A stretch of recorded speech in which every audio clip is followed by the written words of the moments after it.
L'Évangile est résolument centré sur Dieu. Et nous allons aujourd'hui aborder le dernier volet de nos 6 prédications sur Dieu et l'Évangile. Alors si nous devions tenter de résumer l'Évangile et ses richesses infinies, nous dirions que Dieu, parfaitement glorieux, a levé tout obstacle se dressant entre les hommes et lui par la mort et la résurrection de Jésus-Christ. Il l'a fait afin que nous puissions être rendus capables de le reconnaître, de le connaître et de contempler sa beauté et sa gloire. Notre privilège, si c'est bien sur cette route que nous marchons, c'est d'être comblés en lui, en le recevant comme notre trésor à tout jamais. Être chrétien, se convertir, c'est découvrir ce parfait trésor qui comble l'âme. Alors dans l'évangile de Jean, nous avons le privilège de lire une prière de Jésus. Une prière qui nous dévoile son cœur. Nous y découvrons aussi la raison pour laquelle Jésus va donner sa vie au monde dans les heures qui suivent. Alors quelques mots de contexte, cette prière fait partie de ce qu'on a appelé la prière sacerdotale. Une prière dans laquelle Jésus, dans un premier temps, dans les 5 premiers versets, prie pour lui-même. Puis, dans les versets 6 à 19, dans un deuxième temps, il prie pour les apôtres qui vont porter la parole qu'ils ont reçue de lui. Il prie enfin pour que ceux qui croiront à cause de la parole des apôtres puissent le connaître. Et c'est ici que commence notre lecture aujourd'hui. Chers amis, Jésus a prié pour vous. Écoutez bien ce qu'il a prié. En Jean 17, au verset 20, nous lisons « Ce n'est pas seulement pour eux que je te prie, c'est aussi pour ceux qui croiront en moi à cause de leur témoignage. Je te demande qu'ils soient tous un, comme toi, Père, tu es en moi, et comme moi, je suis en toi. Qu'ils soient un en nous pour que le monde croie que c'est toi qui m'as envoyé. Je leur ai donné la gloire que tu m'as donnée afin qu'ils soient un. Comme toi et moi, nous sommes un. Moi en eux et toi en moi. Qu'ils soient parfaitement un et qu'ainsi le monde puisse reconnaître que c'est toi qui m'as envoyé et que tu les aimes comme tu m'aimes. Père, mon désir est que ceux que tu m'as donnés soient avec moi, là où je serai, et qu'ils contemplent ma gloire, celle que tu m'as donnée parce que tu m'as aimé avant la création du monde. Père, toi qui es juste, le monde ne t'a pas connu, mais moi je t'ai connu. Et ceux-ci ont compris que c'est toi qui m'as envoyé. Je t'ai fait connaître à eux et je continuerai à te faire connaître pour que l'amour que tu m'as témoigné soit en eux et que moi-même je sois en eux. Alors on a coutume de dire que cette prière sacerdotale est une prière pour l'unité. Alors, il est évident que ce passage parle de cela, mais dans la réalité, nous verrons que cette unité est la conséquence de la prière de Jésus. Et cette prière, elle est centrée sur la gloire de Dieu. Alors, j'ai donné un nom à cette prédication, une église unie pour la gloire de Dieu. Donc, comme je viens de le dire, la prière de Jésus vise avant toute chose la gloire de Dieu.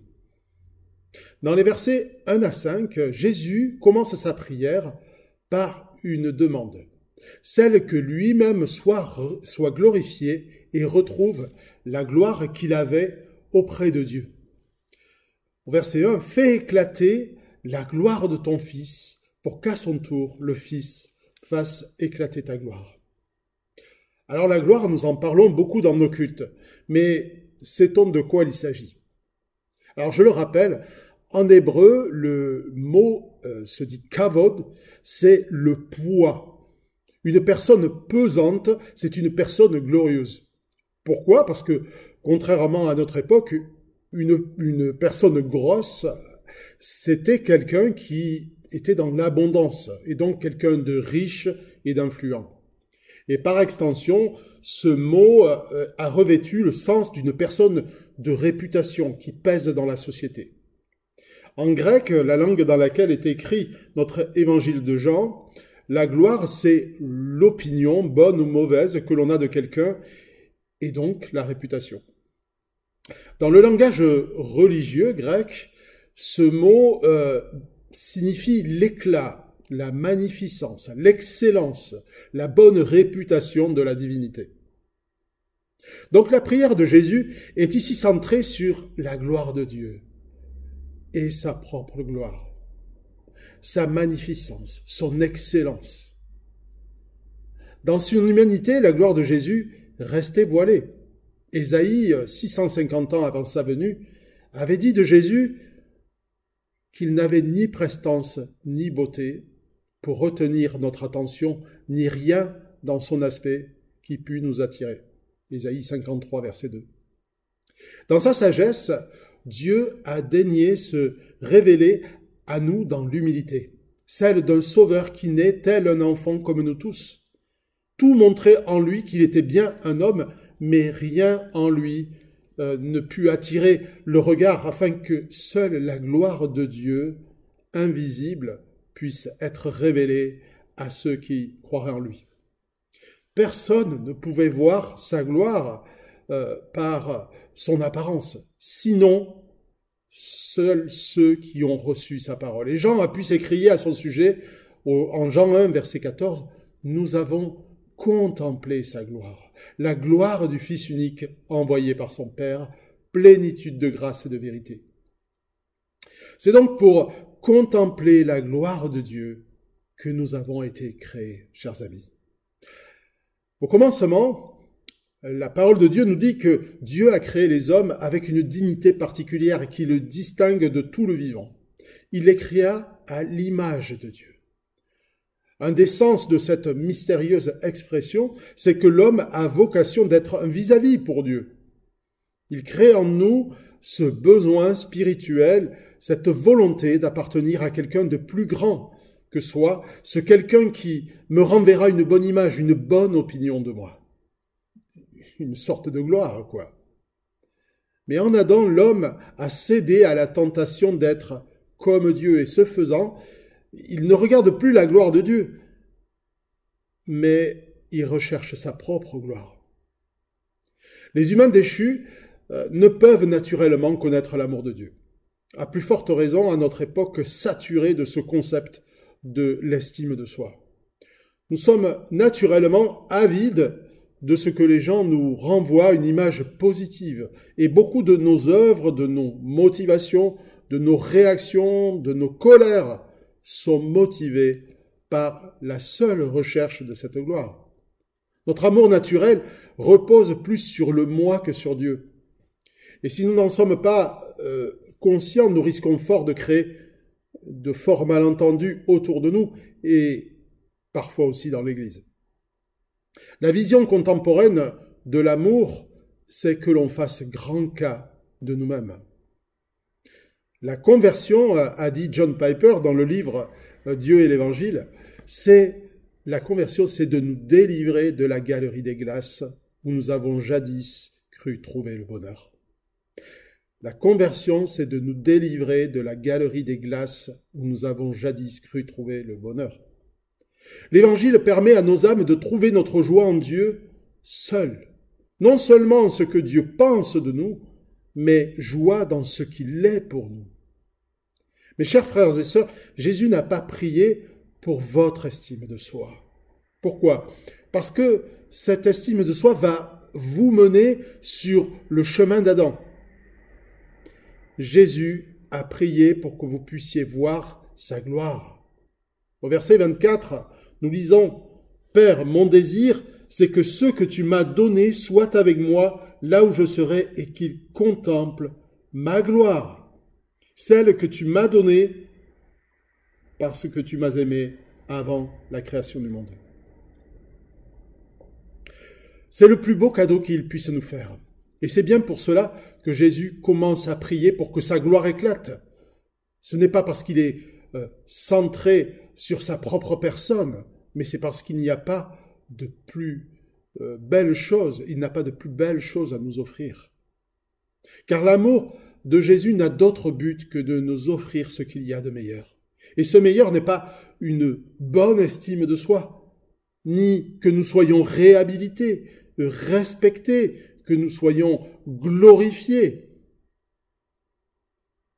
Ce n'est pas notre réputation qui est en jeu. Ce n'est pas pour que tout tourne autour de nous qu'il a donné sa vie, mais pour un bien infiniment plus précieux, que nous puissions voir sa gloire, sa beauté, son excellence, et que nous puissions l'apprécier dans notre vie. Car Jésus veut nous donner ce qu'il y a de meilleur.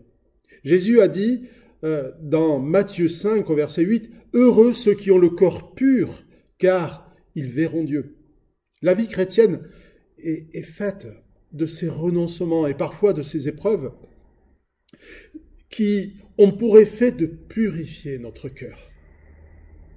Quand nous vivons des oppositions, des déceptions, pour de bonnes ou de mauvaises raisons d'ailleurs, car Dieu est souverain sur toutes nos relations.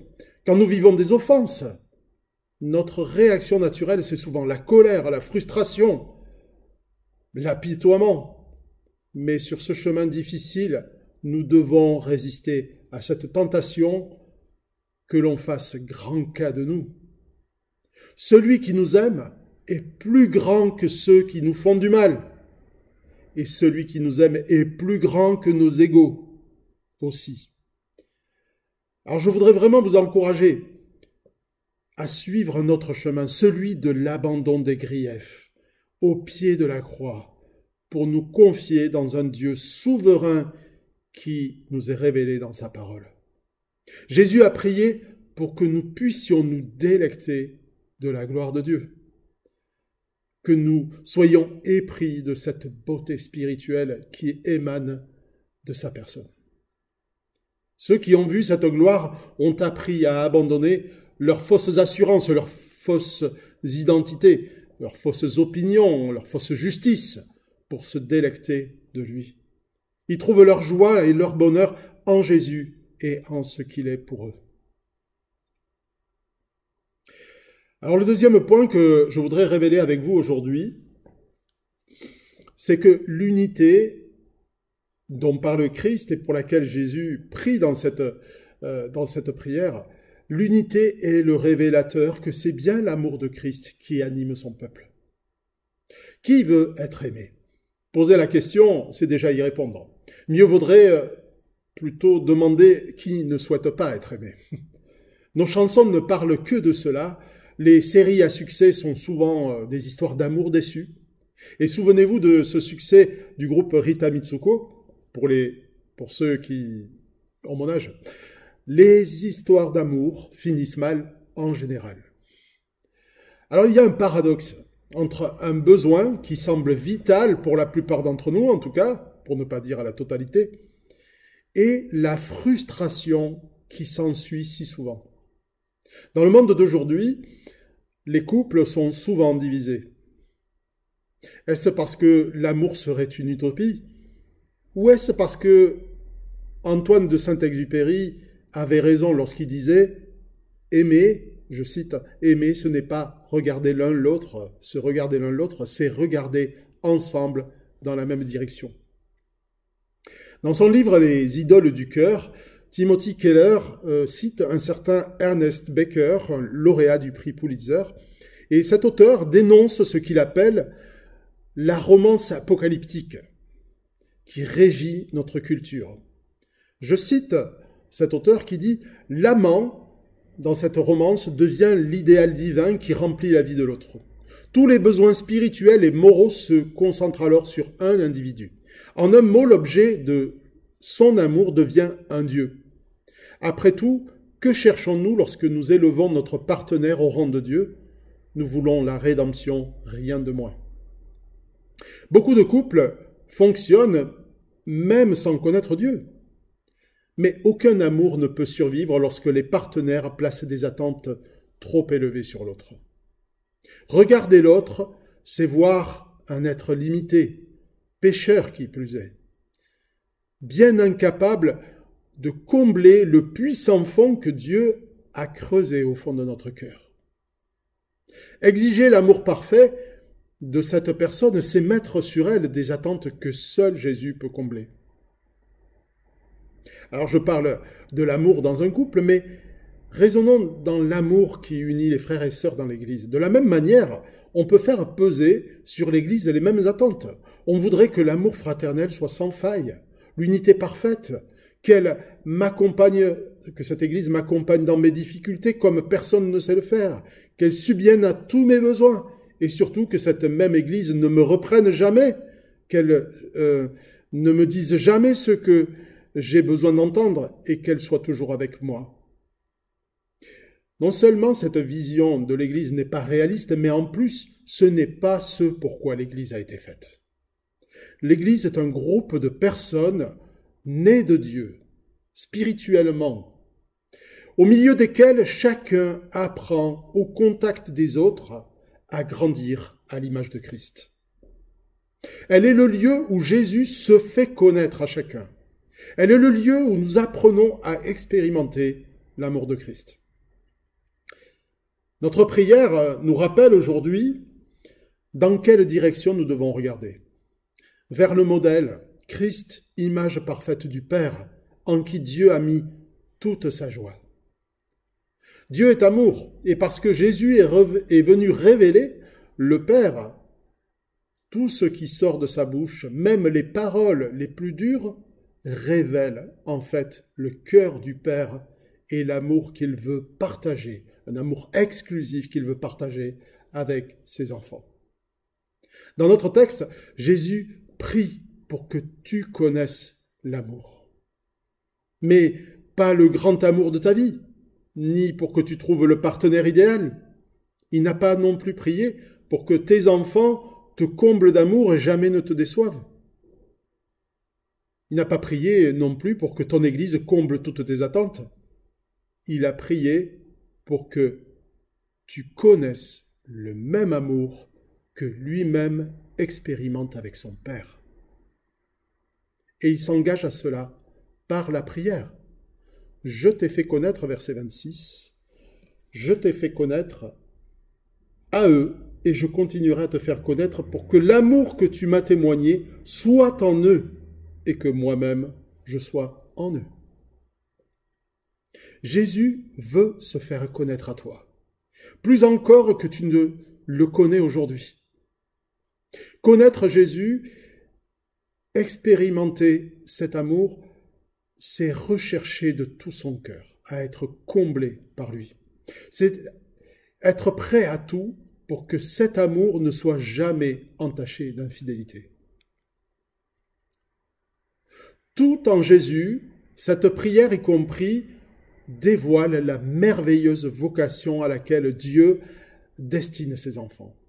Qu'ils puissent expérimenter dans leur vie l'amour même qui unit le Père et le Fils. Verset 23. Moi en eux et toi en moi, qu'ils soient parfaitement un et qu'ainsi le monde puisse reconnaître que c'est toi qui m'as envoyé et que tu les aimes comme tu m'aimes. Et que tu les aimes comme tu m'aimes. Voyez, dans ce verset, l'unité entre les enfants de Dieu n'est pas une fin en soi. Ce n'est pas le Saint Graal que l'on pourrait obtenir par des méthodes. L'unité est une conséquence, un révélateur que nous vivons bien cette sorte d'amour qui unit le Père et le Fils. Pas plus, pas moins. Chers frères, chères sœurs, sais-tu que Jésus a prié et prie encore pour toi? Ma chère Église, sais-tu que Jésus prie pour nous, pour que nous puissions expérimenter de la part du Père le même amour que lui-même vit dans sa relation avec lui.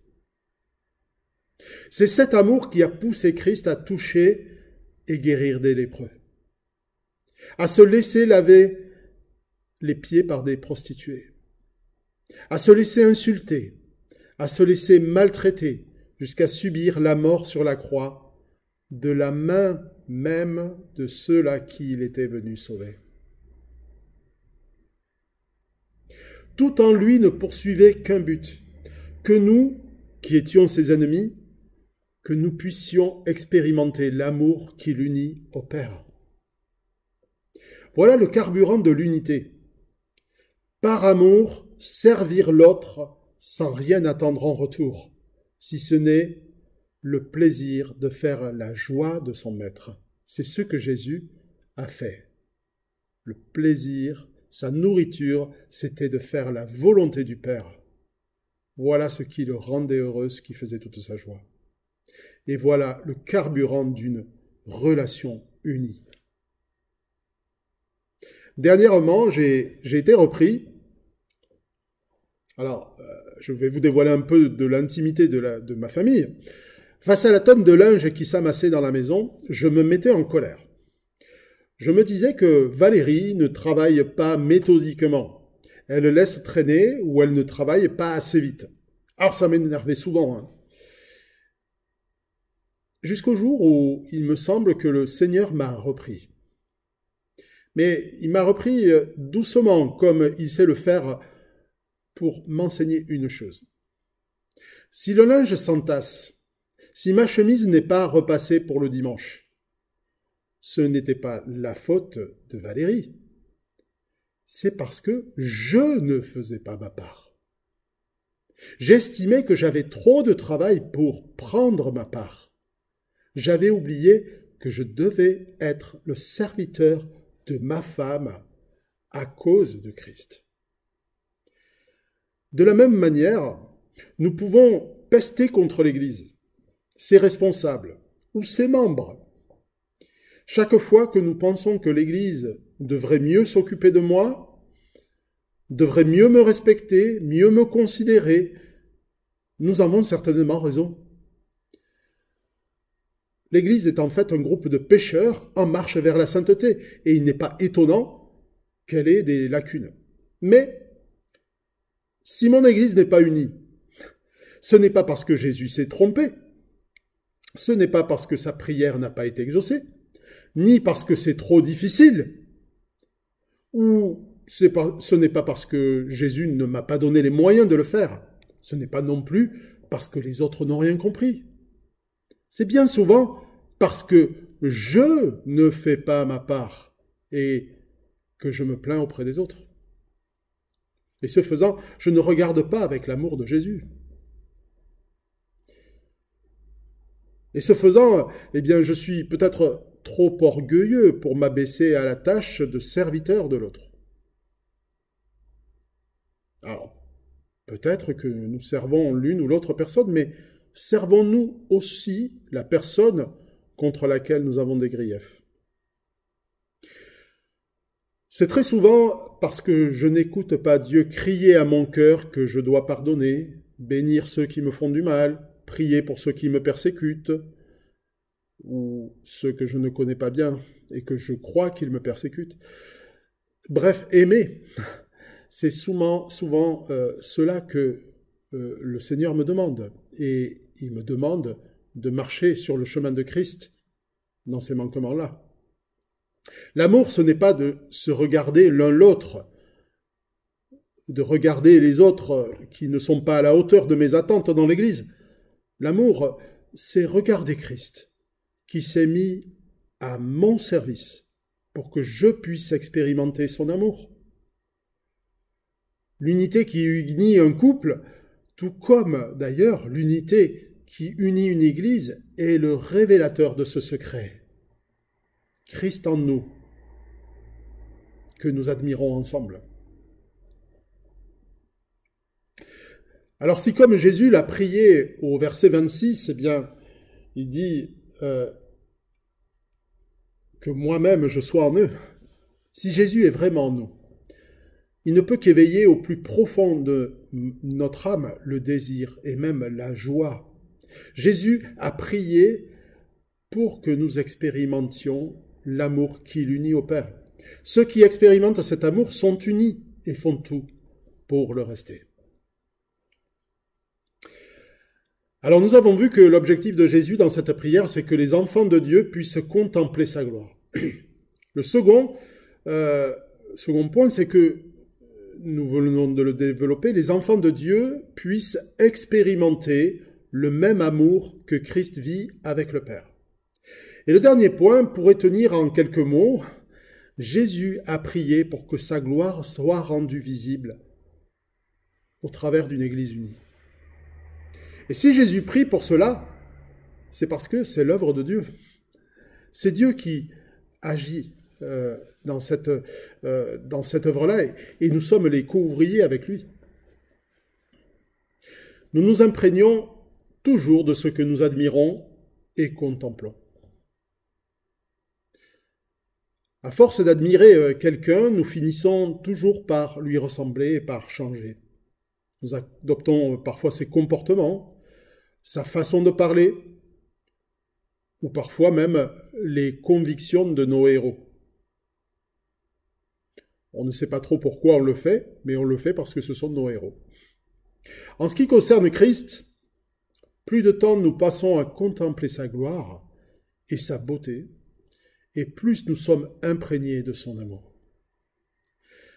Et ce faisant, nous adoptons alors sa vision du monde. Ce qui le réjouit nous réjouit. Ce qui le répugne nous dégoûte.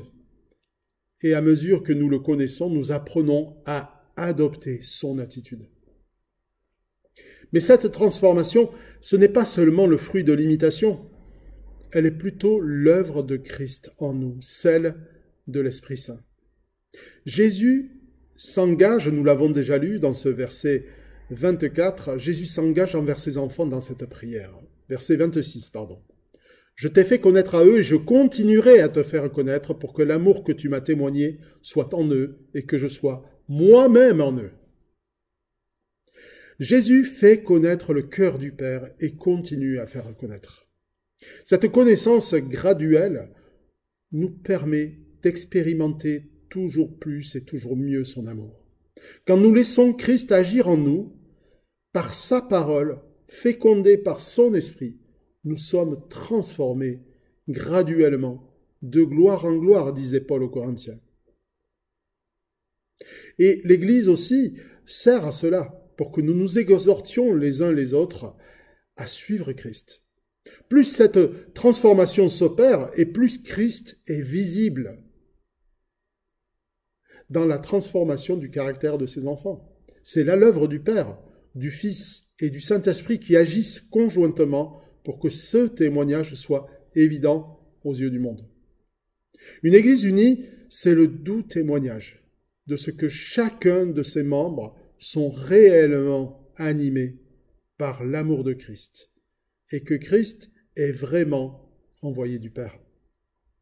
Nous ne pouvons, face à ce que nous venons de dire, que reconnaître nos défaillances, nos résistances, ou peut-être notre paresse à vivre la réalité d'une Église unie.